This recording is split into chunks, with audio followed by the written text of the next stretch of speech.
가정사랑교회 교우 여러분 안녕하십니까? 2020년 9월 셋째 주일 개인 및 가정 예배를 함께 드리도록 하겠습니다. 성령의 조명 시간입니다. 종소리가 들리면 다음 안내가 들려올 때까지 눈을 감고 주님의 성령께 내 영혼을 내어 드립시다. 1분입니다.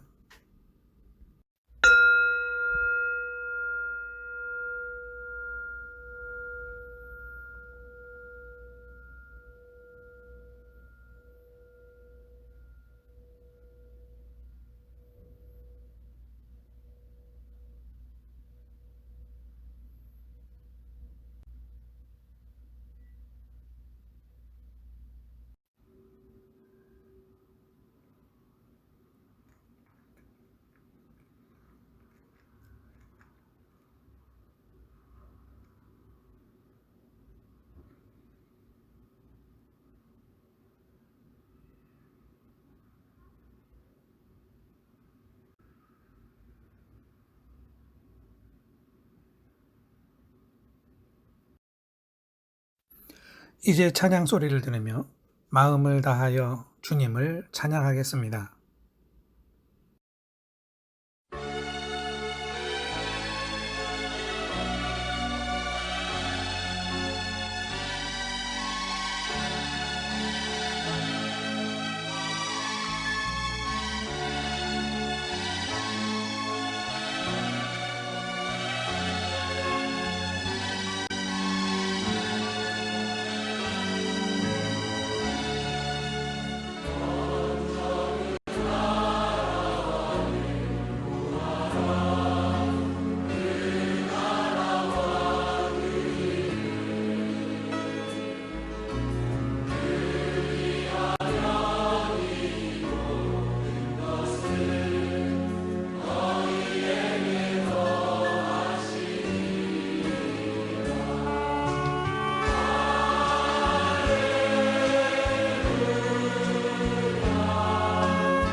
이제 함께 기도드리겠습니다. 하나님 아버지, 이렇게 예배의 시간 자리에 있을 수 있게 하심에 감사드립니다. 저희 예배를 기쁘게 받아주십시오. 아버지께 예배드림은 저희 영혼에도 큰 축복이요 기쁨입니다. 아버지의 신령한 은혜들로 우리 영혼과 인생이 복을 넉넉히 누리게 하여 주십시오. 바이러스의 시대를 살아가는 지혜를 주시고 방종을 멈추고 성찰을 배우게 하여 주십시오. 질병의 위험과 기상의 이변으로 근심과 걱정의 계절들을 보내고 이제 가을을 맞이합니다. 주의 백성들에게 수확의 기쁨을 허락하시고 진실한 감사가 채워지게 하여 주십시오. 우리 가정마다 주님 안에서 삶의 내일을 계획하게 하시고 또한 주님의 인도하심으로 이루게 하여 주십시오. 주님 외에는 저희가 구원을 얻을 길이 없음을 압니다. 주의 영이 임하셔서 저희를 구원하여 주십시오. 하나님께 드리는 저희의 감사 고백과 순종을 받아주시고 하나님 아버지의 나라가 이 세상에 드러나도록 주의 백성에게 힘과 지혜를 주십시오. 저희에게 주의 영광을 노래하는 즐거움을 날마다 더하여 주십시오. 우리의 인도자 예수 그리스도의 이름으로 기도드립니다. 아멘. 오늘 우리가 함께 나눌 말씀은 디모데후서 1장 10절에서 15절 말씀입니다. 제가 봉독해 올리겠습니다. 이제는 우리 구주 그리스도 예수께서 나타나심으로 환히 드러났습니다. 그리스도께서는 죽음을 패하시고 복음으로 생명과 썩지 않음을 환히 보이셨습니다. 나는 이 복음을 전하는 선포자와 사도와 교사로 임명을 받았습니다. 그러므로 나는 이런 고난을 당하면서도 부끄러워하지 않습니다. 나는 내가 믿어온 분을 잘 알고 있고 또 내가 맡은 것을 그분이 그날까지 지켜주실 수 있음을 확신합니다. 그대는 그리스도 예수 안에 있는 믿음과 사랑으로 나에게서 들은 건전한 말씀을 본보기로 삼고 우리 안에 살고 계시는 성령으로 말미암아 그 맡은 바 선한 것을 지키십시오. 그대도 알다시피 아시아에 있는 사람이 모두 나를 버렸습니다. 그들 가운데는 부겔로와 허모게네가 들어 있습니다. 아멘. 여러분, 오늘은 그리스도의 현실 세계의 삶에 대한 묵상으로서 디모데 후서의 말씀을 함께 나눠보겠습니다. 그리스도인으로서 세상을 산다는 것은 무엇일까? 또는 세상을 살면서 그리스도인이 된다는 것은 무엇일까? 하는 말씀을 한번 나누어 보겠습니다. 오늘 말씀을 보면 바울로부터 전도되었음이 틀림없는 아시아의 사람들이 다 떠났다고 합니다. 그 중에서 부겔로와 허모게네의 이름이 등장을 합니다. 아마도 떠난 사람들 중에 비중이 있는 사람들이었을 것 같습니다. 그런데 디모데후서를 보면 누가와 디모데와 또 마가는 끝까지 바울의 곁을 지켰음을 알 수 있습니다. 우리는 여기서 초대교회부터 그리스도인들의 모습이 각기 다르게 나타났다. 심지어 상반된 선택을 하고 있다는 것을 우리가 확인할 수 있습니다. 우리는 누가 봐도 명백한 결론에 이르는데 누가와 디모데, 마가는 옳고 부겔로와 허모게네는 잘못됐다는 것이죠. 우리는 누가나 디모데처럼 바울의 곁을 지키는 사람이 되어야 한다는 것을 알고 있습니다. 그러나 우리는 이 뻔한 결론에 앞서서 그들이 왜 다른 선택을 하게 되었는지를 생각해 보아야 합니다. 그래야 그들의 이야기가 오늘 우리들에게도 어떤 선택을 할 사람들인지 가늠할 수 있기 때문입니다. 그들이 바란 것은 무엇이고 잃은 것은 무엇이며 얻은 것은 또한 무엇일까요? 부겔로와 허모게네 그리고 아시아 사람들이 바울을 떠나간 이유는 여기에는 나오지 않기 때문에 우리가 직접적으로 알 수 있는 방법은 없습니다. 그러나 떠나간다는 것이 어떤 의미인지는 알 수 있습니다. 그들은 아마도 바울로부터 전도된 사람들이겠죠. 그리고 지금 바울의 처지를 보면 상당히 열악한 상태입니다. 빈곤하고 감옥에 갇혀서 죽음을 기다리고 있는 상태입니다. 물론 바울 본인은 그것을 다 감당할 수 있다. 그리고 자기가 선택한 길이며 기꺼이 가야 할 길이다. 라고 그렇게 판단하고 있겠습니다. 그런데 이런 고난의 바울 그 곁에 계속 남는다는 것은 바울의 가르침에 여전히 동의를 한다. 그리고 바울의 사역에 헌신적으로 동역하면서 고난을 함께 한다는 것을 의미하는 것이고요. 또 자의적이 되었든 혹은 어떤 탄압과 같은 타의적이 되었든 간에 떠난다는 것은 더 이상 바울의 전도 사상에 동의하지 못하게 되었다거나 또는 고난스러운 그 동역 자리에 계속해서 남아있고 싶지 않다는 것을 의미하는 것일 것입니다. 우리는 잘 알고 있습니다. 이 세상의 현실 속에서 그리스도인의 가치를 지키며 살아가려면 혹시 모를 어려운 상황도 기꺼이 감당하리라 하는 의지와 확신이 필요하다는 것을 말입니다. 그리고 그것은 실상 매우 어려운 시험거리라는 것을 말합니다. 그렇기 때문에 떠난 사람과 남는 사람들에 대해 우리가 단순히 칭찬하고 비난하는 것이 조금 어려운 일입니다. 오늘 우리가 보는 성경 인물들의 사정을 보면요. 그들이 살아갔던 시대의 헬라 지역은 우리가 잘 알다시피 그리스 로마 신화로 대별되는 수많은 신들이 등장하고 숭배되는 다신교적인 사회였음을 알게 됩니다. 그런데 그 신들의 공통점은 모두가 인간의 욕망이 투영되어서 전쟁의 승리를 가져다 주는 신이 있고 전쟁을 일으키는 신이 있고 그리고 다산을 축원하는 신이 있으며 또한 지혜를 관장하는 신도 있습니다. 질투의 신도 있고요.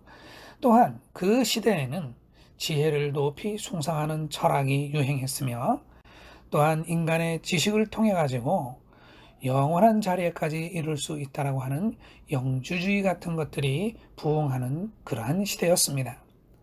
그런데 그 시대에 발생했던 신흥 기독교를 보면 이 사람들은 십자가에 처형된 나사렛 사람 예수를 그리스도다, 구원자다 하면서 섬기는 이상한 자들이었습니다.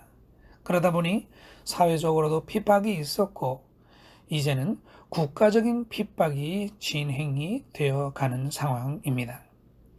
그에 따라 바울의 현재 모습은 고난받고 투옥되었습니다. 국가와 사회로부터 핍박이 진행이 되고 있는 것입니다. 주님이 오신다고 하는 그 재림의 약속은 계속해서 연기가 되고 있는 상황이고 그리스도인들에 대한 현실적인 어려움은 계속 가중되고 있는 상황입니다. 자, 여러분, 이러한 상황이 되면 질문이 나오게 되죠. 예수 그리스도를 믿는다는 것이 도대체 어떤 유익이 있는가라는 질문, 그리고 예수는 과연 그리스도인가 맞는가라는 그런 회의, 의심이 들 수밖에 없습니다. 성도들이 갈등이 피할 수 없는 상황이 되는 것이죠. 그런 상황이라면 탈락하는 그리스도인들이 많이 생길 것을 충분히 짐작할 수 있지 않겠습니까? 실제로 수많은 배교자가 있었고 단지 소수의 순교자가 있었을 뿐입니다. 그러므로 사실 고난의 시대에 그리스도를 떠나는 사람들을 비난하는 것보다는 오히려 그럼에도 불구하고 남은 사람들이 있다는 것을 칭송하는 것이 더 현실적일 수가 있는 것입니다. 모든 일이 그렇듯 어려운 시대에도 언제나 남은 자들이 있기 마련이고요. 그 남은 자들을 통해 귀중한 가치들이 보존되는 법입니다. 하나님 나라의 명맥 또한 구약과 신약의 시대를 이어 오늘에까지 남은 자들에 의해 전승되어 왔습니다. 얼마 전에 교회 오빠라는 다큐멘터리 영화를 본 적이 있는데요. 젊은 신앙인 부부가 암투병을 하면서요. 끝까지 죽음에 이르는 바로 그 순간까지도 믿음을 지키는 모습을 볼 수 있었습니다. 저 역시도 이전에 어느 여자 집사님이 암투병 중에 결국 죽음을 맞이하는 것을 지켜보았는데요. 그 집사님 역시 마지막 순간까지 믿음을 굳게 지키고 돌아가셨습니다. 여러분, 기도를 해도 질병이 낫지 않는다 해서 모두가 신앙을 버린다면 말이죠. 아주 먼 옛날에 이미 하나님을 믿는 신앙은 소멸하고 말았을 것입니다. 참으로 신기하게도 기도한 대로의 바람이 전혀 이루어지지 않음에도 불구하고 또 고난이 그치지 않음에도 불구하고 자기의 한 번 믿은 그리스도의 가치를 끝까지 간직한 사람들이 언제나 있어 왔습니다. 수많은 사람들이 고난을 닥칠 때 그리스도인의 자리를 떠나는데 이분들은 어떻게 이럴 수 있을까 의문이 들 뿐입니다. 떠나는 사람들, 부겔로와 허모게네를 이해하는 것보다 남은 사람들, 디모데, 누가, 마가 등을 이해하는 것이 오히려 더 어려울 수 있는 것이죠. 어려운 고난의 시기인데도 사도의 곁을 떠나지 않는 그들의 모습은 어떤 것일까요? 사람이 신을 믿을 때는 거의 대부분이 현세적 삶의 어려움 때문입니다. 삶이 쉽다, 또 무난하다면 우리가 흔히 하는 말로 한겨울에도 등 따숩고 배가 부르다면 그는 하나님도 어떤 다른 신도 믿을 이유가 없습니다. 교회를 가고 절에를 가고 굿을 하는 이유는 삶에 닥친 문제들, 혼자 지고 가기 어려운 그런 문제들을 해결하고 싶은 마음이 우선 있는 것입니다. 이러한 것을 현세 구복적 종교라고 합니다. 이것이 시작이지요. 병 고치고 돈 벌고 꿈을 이루기 위해 신에게 빌고 또 신을 즐겁게 하기 위해 재물을 갖다 바치는 것, 이러한 것들로 믿음 생활을 합니다. 그 형태는 지역마다 민족마다 수천, 수만 가지가 존재합니다. 이런 현세 구복적 신앙생활은 삶의 문제가 해결되고 형편이 좋아지면 좋게 유지되지만 문제가 전혀 풀리지 않고 삶의 형편이 지속적으로 어려움에 처하게 되면 위기가 발생하게 됩니다. 이러한 상태의 믿음을 원시적인 구복 종교라고 부르는 것입니다. 부겔로와 허모게네가 이런 수준의 신앙생활을 했기 때문에 고난의 시기를 통과하지 못했다고 떠나갔다고 말씀드리고자 하는 것이 아닙니다. 아마도 그들은 고난을 더 이상 견디지 못했을 수도 있지만 당대에 유행했던 영지주의 등 다른 사상을 쫓아갔을 수도 있는 문제니까 그렇습니다. 다만 디모데, 누가, 마가처럼 고난받는 사도의 곁을 지키면서 고난에 동참하는 사람들은 적어도 원시적 구복 종교 수준에 있는 사람들은 아니겠구나 하는 생각은 할 수가 있습니다. 그런데요, 그 수준이 어떠하든 고난의 시기에 남으려면 신앙의 위로가 필요합니다. 오히려 현재 구복적 신앙에서 얻는 위로보다 더 강하 그리고 더 큰 위로가 필요하겠습니다. 그들이 얻는 위로란 바로 바울 사도가 일생토록 전해온 예수 그리스도에 관한 복음에 있었습니다. 여기서 우리는 예수 그리스도의 복음을 다시 한번 정리해 보아야 합니다. 무엇입니까? 예수는 그리스도, 곧 구원자라는 것이죠. 그를 통해 하나님으로부터 의롭게 하심을 얻는다는 것입니다. 이 내용의 복음이 남은 자들을 남게 한 큰 위로였던 것입니다. 여러분은 이러한 설명이 공감이 가십니까? 바울 사도가 전한 복음의 주인공 되신 예수 그리스도는 십자가에서 삶의 최후를 맞이하셨죠. 예수 그리스도의 십자가를 바라볼 때 그분이 잃은 것은 무엇이며 얻은 것은 무엇입니까? 사람의 세상에 오셔서 하나님 나라의 기준을 전하면서 그 나라를 구현하려다가 맞이한 십자가입니다. 십자가 고난에서 잃은 것은 세상 사람 모두가 바라는 현세적인 복과 즐거움들입니다. 십자가 고난을 통해서 얻게 된 것은 의와 구원이 실현되는 하나님의 나라였습니다.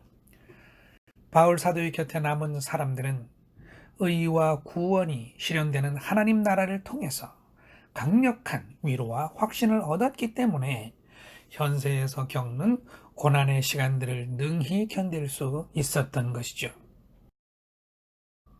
여러분, 이렇게 고난 중에 남은 자들 때문에 오늘 우리는 신앙생활의 옷깃을 새삼 여미게 되는 것 같습니다. 사실 우리는 말로는 그리스도의 복음 가치를 신앙의 중심에 놓아야 한다고 말도 하고 생각도 하지만 신앙생활의 전반적인 색깔을 보자면 현세 구복적인 내용으로 채워져 있기가 다반사입니다. 사람이 믿음을 가지기 시작하는 동기는 언제나 그럴 수밖에 없습니다. 그러나 계속하여 시작점에만 머무를 수는 없는 일입니다. 도입이 있으면 전개가 있고 결말이 있습니다. 출발점을 통과하면 중간 지점이 있고 도착점이 있습니다. 우리의 신앙도 출발은 현세의 구복적인 것이 당연했겠지만 의와 구원이라는 신앙의 중심부를 향해서 성큼성큼 걸어가야 합니다. 예수 그리스도가 오신 이유는 거기에 있습니다. 사도들의 고난의 목적도 거기에 있습니다. 하나님이 원하고 계신 것도 바로 그 자리입니다. 여러분, 하나님께서 신앙의 초기에는 하는 기도마다 응답을 주시는데, 그래서 정말 신비한 즐거움에 있었는데 언제부터인가 하나님이 내 기도를 잘 들어주지 않는 것 같다라고 고백하는 이유가 아마도 여기에 있다고 할 수 있습니다. 의와 구원으로 인생의 위로를 경험한다는 것은 무슨 의미일까요? 비록 그것이 입을 즐겁게 하거나 배를 부르게 하지는 못하더라도 하나님의 자녀가 누리는 궁극의 위로이기 때문입니다. 아, 내가 죄가 많아 구원에 이르지 못하는구나 하면서 괴로워해 본 적이 있는 사람은 이 일을 쉽게 이해할 수 있습니다. 죄는 단지 민형법상의 죄만이 아니라 불완전한 한계를 가지고 실수와 실패를 반복하는 어리석은 상태를 죄라고 할 수 있겠습니다.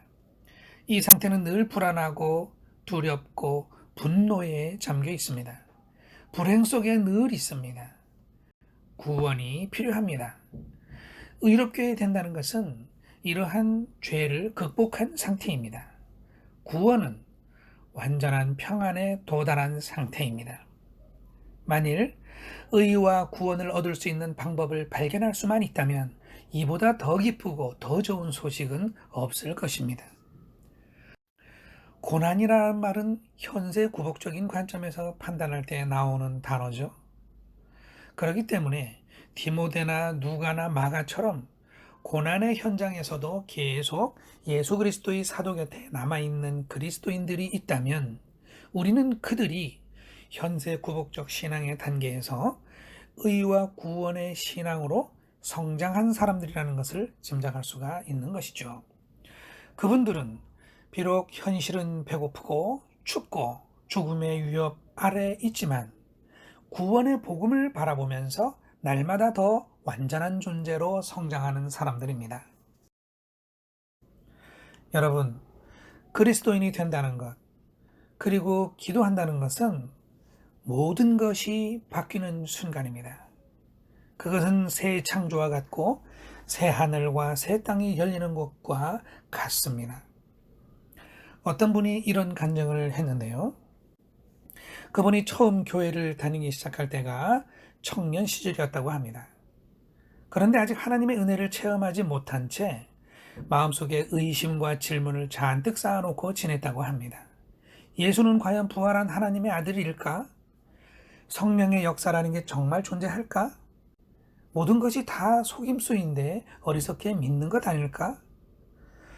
그러던 어느 날 버스를 타고 가던 중에 하나님의 세계와 아들의 이야기와 성령의 충만이라는 것들이 사실 어떤 과학적인 확인의 문제가 아니라 단지 믿음의 문제라는 생각이 깊이 들었답니다. 여태껏 자기가 철석같이 믿으며 기독교를 비판할 때 사용했던 자기 안에 있는 신념과 자기의 이성이 하나님을 믿는 믿음으로 바뀔 수도 있는 것 아닐까? 만일 그렇다면 교회에서 하는 이야기들, 복음의 모든 내용들이 다 사실로 이해되겠구나 하는 그런 생각이 들기 시작했답니다. 이것은 실로 한순간에 생각이 전환됨으로써 인생관과 세계관이 완전히 뒤바뀔 수 있는 혁명적인 일대 사건이다 라고 하는 것을 이 청년은 직감을 하게 됩니다. 그리고 계속 생각합니다. 하나님을 계속 부정해서 좋을 것이 무엇가 있나? 하나님에 대해서 보면 그는 사랑을 말하고 궁극적인 진리를 말하고 희망을 말하는 등 온갖 좋은 것들로 약속이 가득 차져 있는데 말입니다. 그런 생각을 하는 동안 이 청년의 심장 박동은 빨라지기 시작했습니다. 그리고 갑자기 가슴이 벅차오르기 시작했습니다. 알 수 없는 기쁨과 평안이 느껴졌습니다. 버스에서 내릴 때 갑자기 이 청년은 넘어질 뻔했습니다. 땅바닥에 발을 디디려고 하는데 무엇인가 보이지 않는 계단 같은 느낌이 그의 발에 느껴졌기 때문입니다. 그는 갑자기 온 주변의 공기가 온통 따스하게 그를 압박하며 감싸 들어오고 있음을 느끼면서 정말로 이 땅에는 성령이 충만하다고 고백해도 되겠구나라는 것을 온몸으로 느끼게 됩니다. 이 청년은 이제부터 더 이상 이전의 자신이 아니라는 사실을 깨달았습니다. 이 청년은 이 버스를 타고 오는 동안에 새 하늘과 새 땅이 자기 인생 앞에 열렸음을 알게 되었고 누구에게도 말할 수 없는 충만한 기쁨을 느꼈습니다. 여러분, 이 청년의 삶은 이제 신앙인의 삶이 되었습니다. 그럼 그 삶은 어떤 모양이겠습니까? 신앙 이전에는 이루지 못했던 그 세상의 꿈들을 이제는 하나님의 능력을 통해서 이루며 살 수 있게 된 것일까요? 이 청년은 그것을 기대할까요? 그것은 이전과 다를 바 없는 그러한 현세적인 가치들이죠. 청년은 하나님의 세계가 열린 후에는 하나님과의 관계성 속에서 이전의 가치관과는 다른 가치관 속에서 살게 될 것임을 예감하고 있는 상황입니다. 그 가치관이란 교회가 가르치는 하나님의 진리, 하나님의 사랑, 하나님이 주시는 소망, 하나님이 선언해 주시는 의, 하나님이 주시는 생명과 기쁨, 그런 것들이었습니다. 그 청년의 삶의 목표는 자연스럽게 하나님 나라를 살아가는 것, 이 땅에서 구원받은 자로서의 삶을 살아가는 것이 되었습니다. 삶의 주인이 예수 그리스도라고 고백하는 사람이 누리는 평화가 있지 않겠습니까? 바로 그 평화가 그 청년에게 찾아왔고 그 평화는 다시는 떠나지 아니하였습니다. 여러분, 그리스도인이 되어서도 여전히 세상적 가치에 매여서 일희일비하고 있다면 그 사람은 여전히 현세 구복적 단계에 멈춰 서 있는 상태인 것이고 그 삶의 중심은 여전히 세속적인 욕망들로 채워져 있음을 얘기하는 것입니다. 물론 우리가 현실적 요구들을 무시하거나 초월해서 살 수는 없습니다. 하지만 우리가 기억해야 할 것은 말입니다. 하나님의 평화를 얻는 길, 고난을 견디는 능력을 얻는 길은 삶의 중심을 온전히 그리스도적 가치로 채울 때만 가능하다는 사실을 기억해야 하는 것입니다. 그리스도인이라 하는 사람들은 자기가 가진 욕망을 꺼내보고 그 욕망을 이루기 위해 예수 그리스도를 찾아오는 사람들을 일컫는 말이 아닙니다. 그리스도인은 기도하는 사람들입니다. 기도를 통해 예수 그리스도를 내 삶의 현장에 초청하는 사람들입니다. 그리고 의에 대하여, 구원에 대하여 그리스도가 들려주는 영의 소리를 듣는 사람들입니다. 그 소리를 따르는 것이 곧 예수 그리스도의 뒤를 따르는 것입니다. 가정사랑 교회 교우 여러분, 변화무쌍한 현실의 욕망기에서 고통받는 자신을 한번 일으켜 세워 볼까요? 한 걸음 더 그리스도께 나아가서 의와 구원이라고 하는 하나님 나라의 크고 완전한 위로를 얻고 즐거워할 수 있기를 진심으로 기원드립니다. 아멘. 이제 잠시 말씀을 묵상하겠습니다. 종소리가 들리면 다음 안내가 있을 때까지 오늘 나누어진 말씀을 떠올리며 잠시 묵상하겠습니다. 1분입니다.